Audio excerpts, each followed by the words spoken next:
Dans notre pays, la situation, de mon point de vue, est quasiment bloquée. Parce qu'on se rend bien compte qu'il y a des difficultés, il y a des discriminations liées à l'origine. On voit bien que dans des quartiers, puisque c'est là qu'on peut mesurer, où il y a un pourcentage de jeunes diplômés important, et ce sont des quartiers qui ont une population très mélangée, et bien ces jeunes diplômés sont pas mal chômeurs.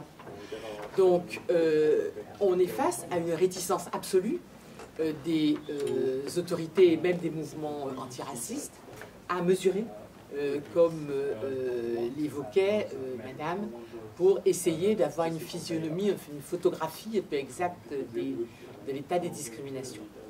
Donc c'est vrai que quand j'étais députée, avec le groupe socialiste, nous avions fait un recours contre le texte qui avait été voté par la droite, et qui autorisait les discriminations. Je dois dire qu'il y avait les deux éléments qui autorisaient du moins la mesure des discriminations. Mais il y avait deux éléments qui, moi, m'avaient motivé pour défendre ce recours. Il y avait le fait qu'on n'admet pas les statistiques ethniques en France, ça c'est une chose, d'autant que c'est un pays de métissage. Donc vous avez des gens qui sont à moitié chinois, africains, maghrébins, voilà. Mais il y a aussi, me semble-t-il, l'idée que ce texte, pour lutter contre les discriminations, était déposé, une fois de plus, dans une loi sur l'immigration. Or, je crois que ce pays doit se rendre compte de ce qu'il est divers, il est pluriel, et que ce n'est plus une question d'immigration. Parce que les Antilles, par exemple, sont françaises depuis le XVIIIe siècle, au plus tard 1848. D'autres personnes sont arrivées depuis 3 générations. Et à ce moment-là, ce n'est plus une question d'immigration. C'est simplement une question de composition du peuple français. Et donc, tant qu'on mettra ce type de débat dans des lois sur l'immigration, je pense qu'on fait fausse route.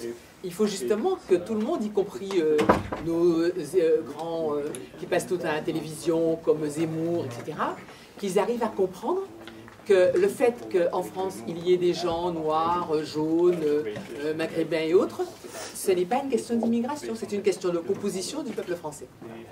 Donc, aujourd'hui, je crois que quand même, nous ne sommes pas encore au niveau qu'il faudrait pour lutter contre les discriminations dont chacun se rend bien compte qu'elles existent et qu'elles sont un poison qui mine la confiance d'une partie de la jeunesse, même d'une partie de la population, dans le pacte républicain. Parce qu'on dit vous êtes à égalité, vous avez les mêmes droits, sauf que les gens dans la réalité se rendent bien compte que bon, on est assez loin du compte. Et on dit mais il n'y a pas de problème. Et quand on dit mais vérifions, ah ben non, on ne vérifie pas parce que ça c'est pas possible. Donc on n'a pas avancé depuis quelques années sur ce sujet. Alors ce qu'on a fait au niveau de ce gouvernement, c'est qu'on a essayé de prendre les causes, en quelque sorte, des problèmes et d'essayer d'avancer. Je dois dire que personnellement, je déplore vraiment qu'on ait supprimé la HALD.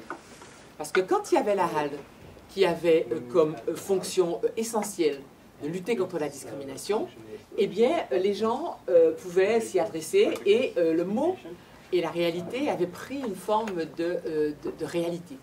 Depuis que c'est fondu dans un ensemble général, je pense que d'ailleurs la représentante de la HALD, de la Défenseur des droits l'a dit, eh bien la notion a quand même beaucoup diminué.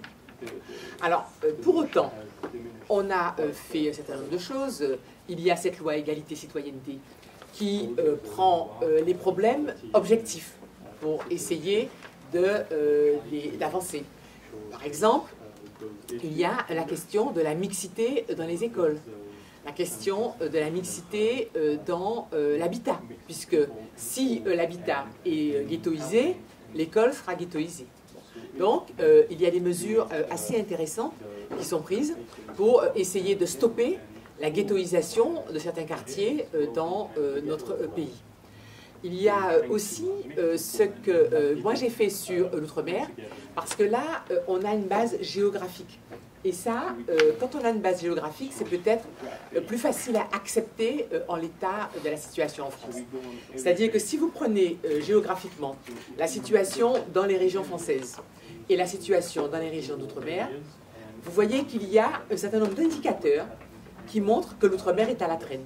Par exemple, le PIB est plus important, est moins important, le niveau d'éducation est moins important, l'indice de développement humain est moins important. Par conséquent, nous avons fait voter une loi qui est passée en première lecture récemment, qui est une loi qui essaye de prôner l'égalité réelle et qui dit, eh bien, on mesure dans chaque département, sur chaque territoire, où on en est sur les équipements, sur le PIB, sur le chômage, etc. Et on fait des plans qu'on a appelés des plans de convergence. C'est-à-dire que tout ce qu'on va faire sur ce territoire sera de nature à faire en sorte que les gens, au bout du plan, vivent mieux. L'idée de la planification n'est pas une idée récente en France, ça existe. Sauf que cette fois-ci, on a dit, eh bien, on va pas simplement prévoir des équipements, on va prévoir en quoi, une fois qu'on a équipé, eh bien, ça a permis d'améliorer la situation des gens et l'indice de développement humain. Donc cette loi est en cours de vote et je pense que pour les Outre-mer, ça sera une manière d'aider à rattraper cette situation qui est une situation de retard qui n'est pas acceptable.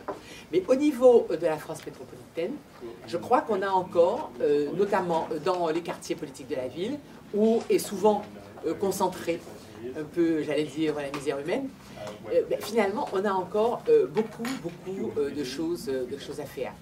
Et il faut reconnaître que ce qui s'est passé sur ces dernières années, avec les attentats, avec petit peu des phénomènes de peur de la société française, eh bien, ça ne nous aide pas à mener ces politiques de rattrapage. Donc moi, je crois que aussi sur le plan des individus, et notamment des jeunes, qui ont tellement de mal à avoir une place dans la société, il y a tout ce qu'on a essayé de faire pour l'éducation prioritaire dans ces quartiers en difficulté, pour rattraper le niveau et faciliter l'éducation des jeunes dans ces quartiers. Il y a l'idée de recourir davantage au parrainage, puisque beaucoup de jeunes, y compris des jeunes qui ont des diplômes, eh bien on sait bien qu'à l'arrivée, ils n'arrivent pas à trouver un emploi, parce qu'ils n'ont pas d'entrée dans les sociétés. Donc il y a un certain nombre d'associations. Par exemple, il y a la Fondation Culture et Diversité, avec Monsieur de la Charrière, qui aide des jeunes qui veulent avoir des emplois dans les milieux culturels. Paradoxalement, on s'aperçoit que les milieux culturels, où il y a des emplois très importants, comme conservateurs du patrimoine, etc., ce sont des milieux qui, sur le plan théorique, sont extrêmement ouverts et qui, sur le plan pratique, sont très fermés aux gens de la diversité. Donc là, on travaille avec des fondations qui aident les jeunes à rentrer dans ces milieux culturels. Il y a évidemment tout ce qu'il y a comme parrainage. Nos quartiers ont des talents, ce genre d'associations qui peuvent aider les personnes à trouver des emplois. Il y a enfin le fait de faire des formations pour que les entreprises soient sensibles à ces questions-là. Puisque d'une manière très objective, beaucoup de recruteurs pensent qu'ils n'ont pas de préjugés et que donc ils choisissent les gens uniquement en fonction de leur mérite. On nous a même expliqué que le CV anonyme n'était pas une bonne chose parce que quand il y avait un nom à consonance maghrébine, par exemple, ou autre, eh bien l'employeur avait plutôt tendance à favoriser le jeune en question. Alors c'est assez audacieux parce que, très franchement, ce n'est pas l'expérience que nous avons. Mais enfin, quand même, il y a eu une étude qui a été faite et qui a montré qu'il ne fallait pas de CV anonyme parce que si c'était comme cela, eh bien, ça allait plutôt défavoriser les jeunes issus des quartiers. Donc pour l'instant, ce fameux CV anonyme est à nouveau encarafé. Et d'ailleurs, beaucoup de gens disaient, le CV anonyme, ce n'est pas une solution parce qu'il faudra bien un jour qu'il y ait une rencontre face à face avec le candidat à l'emploi. Et ce candidat à l'emploi, on verra bien qu'il est noir ou maghrébin. Mais quand même, à partir du moment où il y avait eu une enquête qui montrait que 90% des CV des gens qui avaient des noms à consonance étrangère allaient à la poubelle, bon, on se dit si déjà il arrive à franchir le stade de la poubelle, peut-être qu'il pourra, dans l'entretien, faire valoir ses compétences. Mais moi, actuellement, je vois bien tout ce qu'on est en train de faire. Mais, si vous voulez, on est dans un pays, me semble-t-il, où on a conscience du problème, on essaye de trouver des solutions, mais en tournant un peu autour du mot discrimination, mais sans jamais arriver à le prononcer et à l'affronter d'une manière directe. Alors, peut-être que notre système a de bons côtés, mais j'ai l'impression quand même qu'aujourd'hui, vu l'ampleur de la difficulté, il serait temps que tout un chacun se dise que c'est quelque chose qui est essentiel. Et un dernier mot, puisqu'on a des organisations syndicales, et c'est important ce que peuvent faire les syndicats, moi je partage aussi l'idée qu'il faudrait que ce type de lutte contre la discrimination puisse être mené par les associations antiracistes. Parce que quand j'avais étudié la jurisprudence, et on voyait que la jurisprudence sur la discrimination syndicale était extrêmement importante.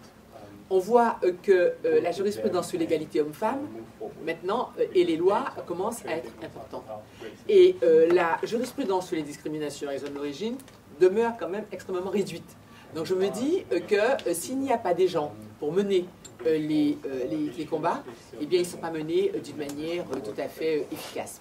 Donc, je ne dis pas qu'on ne fait pas un certain nombre de choses. Hein. Je ne dis pas qu'il n'y a pas une grande partie de jeunes issus de l'immigration ou de jeunes issus des Outre-mer qui arrivent à progresser dans l'échelle sociale. Par exemple, les conventions qu'on a faites autour de Sciences Po, ça c'est assez remarquable parce que ça permet à beaucoup de jeunes de rentrer dans la haute fonction publique. Mais je pense que quand même, vu l'importance et la difficulté auxquelles se heurtent beaucoup de gens dans ce pays, il me semble que nous ne sommes pas encore au niveau où il faudrait mener la lutte.